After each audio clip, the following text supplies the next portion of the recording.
নমস্কার বন্ধুরা, আশা করি সকলেই ভালো আছেন। সিম্পল স্টিচিং উইথ নিরু চ্যানেলের আরেকটি নতুন ভিডিওতে স্বাগত জানাই।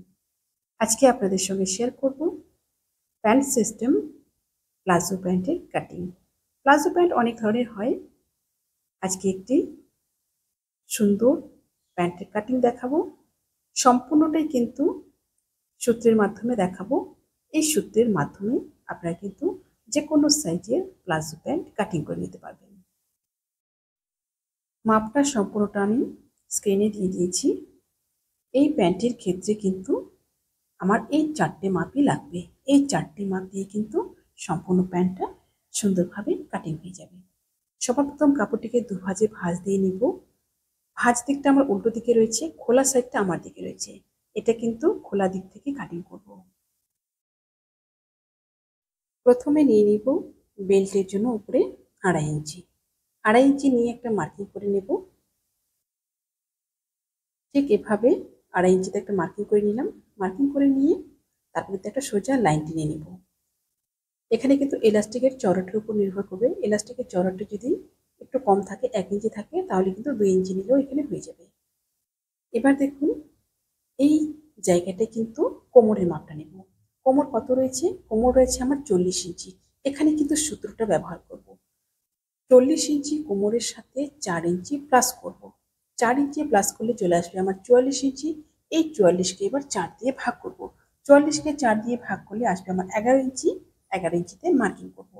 এই সূত্রটার সাহায্যে আপনারা কিন্তু যে কোনো সাইজের প্লাজো প্যান্ট কাটিং করে নিতে পারবেন।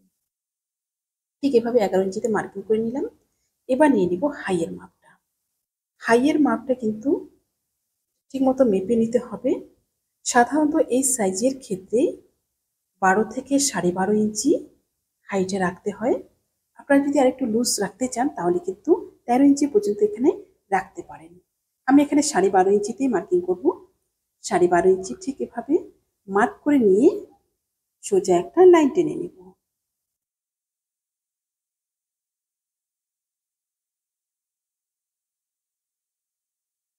ঠিক এই জায়গাটায় সোজা একটা লাইন টেনে নেব।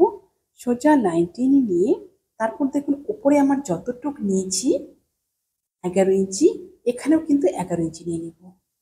ঠিক এখানেও 11 ইঞ্চিতে একটা মার্কিং করে নেব। তারপর দেখুন এই উপরের মাপটার সাথে নিচের মাপটা এভাবে লাইন টেনে মিলিয়ে নেব।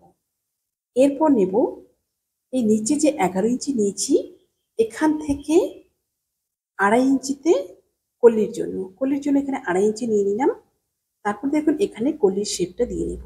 ঠিক এভাবে কলির শেপটা দিয়ে নিলাম। উপরের দিকটা আমার হয়ে গেল।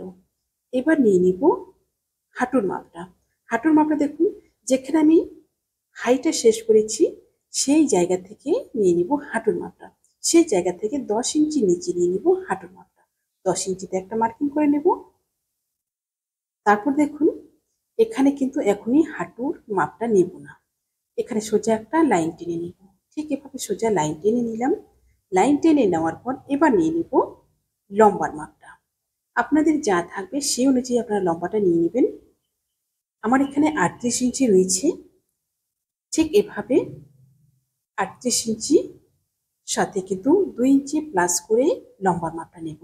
উপরে যে বেল্টের মাপটা নিয়েছি সেটা ছেড়ে দিয়ে কিন্তু মাপটা নিচ্ছি। সেটা ছেড়ে দিয়ে কিন্তু এখানে নিয়ে নিচ্ছি 38 এবং 2 ইঞ্চি প্লাস করে নিচের দিকে নিয়ে নিলাম।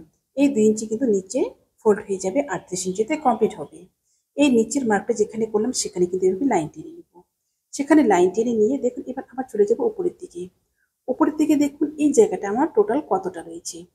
11 ইঞ্চি আমার মার্কিং রয়েছে মাপ অনুযায়ী, আর 2.5 ইঞ্চি আমার প্লাস করে রয়েছে। তাহলে টোটাল হয়ে গেল আমার 13.5 ইঞ্চি। এই 13.5 ইঞ্চিকে এবার এইভাবে ফিতেকে দুভাগ করে নেব। দুভাগ করে নিয়ে এখানে একটা মার্কিং করে নেব। সেম একই রকম ভাবে মাপ নিয়ে 3টা লাইনে কিন্তু এভাবে দুভাগ করে নিয়ে মিডিল পোর্শনে মার্ক করে নেব। হাঁটুতেও ঠিক এইভাবে মার্ক করে নিলাম। সেম একই রকম ভাবে নিচেও নিয়ে নেব। আমার চ্যানেলে যদি নতুন হয়ে থাকেন প্লিজ চ্যানেলটি সাবস্ক্রাইব করে দিয়ে পাশে থাকা বেল আইকনটি প্রেস করে দিন, যাতে আমি নতুন ভিডিও আপলোড করার সাথে সাথে আপনার কাছে নোটিফিকেশন পৌঁছে যায়। যারা ফেসবুক পেজ থেকে দেখছেন পেজটি ফলো করে আমার সাথে থাকুন। দেখুন 3টি মাপ নেওয়ার পরে এই যে মার্কটা করলাম এবার কিন্তু সোজা লাইন টেনে নেব। সোজা লাইনটা টেনে নেওয়ার পর এবার নিয়ে নিব নিচের মাপগুলো। প্রথমে হাঁটুর মাপটা নিয়ে নিচ্ছি। হাঁটু আপনাদের যা থাকবে, যেমন আপনারা লুজ নেবেন সেই অনুযায়ী দিয়ে নেবেন। আমার এখানে 18 ইঞ্চি রয়েছে, 9 ইঞ্চিতে মার্কিং করব। 9 ইঞ্চি যে মার্কিং করলাম, দুপাশে কিন্তু 4.5 ইঞ্চি নিলাম এই দাগের। এবার সেম একই রকম ভাবে মুহুরির মাপটা নিয়ে নিব। মুহুরি রয়েছে আমার 16 ইঞ্চি, এখানে কিন্তু আমি 8 ইঞ্চিতে মার্কিং করব। এই পাশে 4 ইঞ্চি এবং এই পাশে 4 ইঞ্চি 8 ইঞ্চিতে মার্কিং করে নিলাম। নিচের মার্কটাও আমার কমপ্লিট হয়ে গেল। এবার লাইন টেনে নেব। এবার দেখুন সুন্দরভাবে শেভিং স্কেল বসিয়ে নেব। শেভিং স্কেল এই কোণা থেকে এই হাঁটু পর্যন্ত মাপটা নিয়ে নেব এই রাউন্ড শেপে। তারপর কিন্তু নিচের দিকটা নিয়ে নেব সোজা। ঠিক এভাবে সোজা মার্কিং করে নিলাম। সেম একই রকম ভাবে অপর সাইডটাও কিন্তু মাপটা নিয়ে নেব। ঠিক এইভাবে লাইনটা টেনে নেব। হাইট আমার যেখানে শেষ হয়েছে, কলির লাস্ট যে অংশটা রয়েছে সেই জায়গায় এভাবে বসিয়ে নিয়ে স্কেলটাকে হাঁটু অবধি টেনে দেব প্রথমে। তারপর হাঁটু থেকে নিচের মুহুরি অবধি এভাবে টেনে নেব। সামনের পার্টটা কিন্তু ড্রয়িং কমপ্লিট হয়ে গেল। এবার সামনের পার্টটা কাটিং করে নেব। এখানে কিন্তু কোনো রকম এক্সট্রা রাখবো না সেলাই মার্জিন। এখানে আমার যেমনটা মার্ক করা রয়েছে সেই মার্ক অনুযায়ী কিন্তু কাটিং করব। এখানে কোনো সেলাই মার্জিন রাখবো না। সেলাই মার্জিন যা রাখার সেটা কিন্তু ব্যাক পার্টে রাখবো। একদম মার্ক অনুযায়ী দাগের উপরেই কিন্তু কাটিংটা হবে। সাইডটা কাটিং হয়ে গেল, নিচেরটাও কাটিং করে নিলাম। এবার এই পাশটাও কিন্তু এভাবে কাটিং করে নিলাম। সামনের পার্টটা রেডি হয়ে গেল দুটোই। এবার সামনের পার্টটা বসিয়ে ব্যাক পার্টটা কাটিং করব। সামনের পার্টটা বসিয়ে ব্যাক পার্টটা যখন কাটিং করব তখন দেখুন এখানে কি চেঞ্জ করতে হবে। এই জায়গাটায় সুন্দরভাবে সমান করে বসিয়ে নিয়ে উপরের দিকটাতে কিন্তু 2 ইঞ্চি এক্সট্রা রাখবো। ঠিক এরকম উপরের দিকে 2 ইঞ্চি এক্সট্রা রেখে এখানে কিন্তু একটা লাইন টানবো।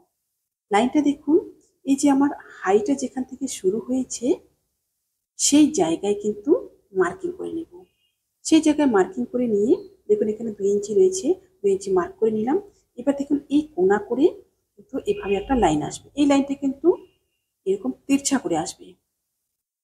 সাইডের যে মাপটা রয়েছে সাইডের কিন্তু একদম কিনারা পর্যন্ত আসবে। এটা ঠিক এরকম কিনারা পর্যন্ত আসবে। এই কোণাটা কিন্তু কাটিং হয়ে বাদ চলে যাবে।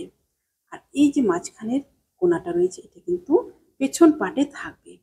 এভাবে করলে কিন্তু সুন্দর একটা আপনারা ফিটিংস পাবেন। তারপর দেখুন সাইডে 2 ইঞ্চি নিয়ে নিচ্ছি ওপর ভাগটাতে, 2 ইঞ্চি নিয়ে নিব ওপর ভাগটাতে, আর নিচের ভাগটাতে নিয়ে নিব 1.5 ইঞ্চি মতো। এখানে সেলাই মার্জিনটা নিয়ে নিলাম 1.5 ইঞ্চি। দু সাইড মিলিয়ে 1.5 ইঞ্চি নিয়ে নিলাম সেলাই মার্জিন। একদম নিচ পর্যন্ত নিয়ে নিব। ঠিক এভাবে নিচ পর্যন্ত নিয়ে নিলাম। শুধুমাত্র উপরের দিকটাই চেঞ্জ হবে, আর নিচের দিকে কিন্তু এই সাইডটা চেঞ্জ হবে। আর এই সাইডটা কিন্তু কোনো রকম চেঞ্জ হবে না। এখানে কিন্তু যা রয়েছে তা কিন্তু একদম সমান থাকবে। শুধুমাত্র মিডিলের যে জায়গাটা রয়েছে সেই জায়গাটাতেই চেঞ্জ হবে। এবার ঠিক মার্ক অনুযায়ী কাটিং করে নেব। এখানেও কিন্তু কোনো রকম এক্সট্রা কাটিং করব না, যেমন মার্ক রয়েছে সেই মার্ক অনুযায়ী কাটিং করব। এভাবে কাটিং করলে কিন্তু খুব সুন্দর আপনারা একটা প্লাজো প্যান্টের ফিনিশিং পাবেন। এভাবে আপনারা ট্রাই করে দেখতে পারেন। ঠিক এভাবে একদম মার্ক অনুযায়ী লাস্ট পর্যন্ত কাটিং করে নেব। আশা করছি ভিডিওটি আপনাদের সকলে ভালো লেগেছে। ভিডিওটি ভালো লাগলে অবশ্যই লাইক করবেন এবং শেয়ার করবেন। নতুন নতুন ভিডিও পেতে চ্যানেলটিকে সাবস্ক্রাইব করে রাখবেন। যারা ফেসবুক পেজ থেকে দেখছেন পেজটি ফলো করে আমার সাথে থাকবেন। এই পাশটাতে একদম যেরকম মাপ রয়েছে সেম একই রকম ভাবে কিন্তু কাটিং করে নিচ্ছি। এই প্যান্টের সেলাই ভিডিও আমার চ্যানেলে দেওয়া রয়েছে, আপনারা কিন্তু দেখে নিতে পারেন। এই প্যান্টের ক্ষেত্রে প্রথমে হাইটা জয়েন করতে হবে, তারপর কিন্তু সাইডটা জয়েন করতে হবে। সবাই ভালো থাকবেন, সুস্থ থাকবেন। আজকে এই পর্যন্তই। দেখা হচ্ছে পরবর্তী আরেকটা নতুন ভিডিওর সাথে।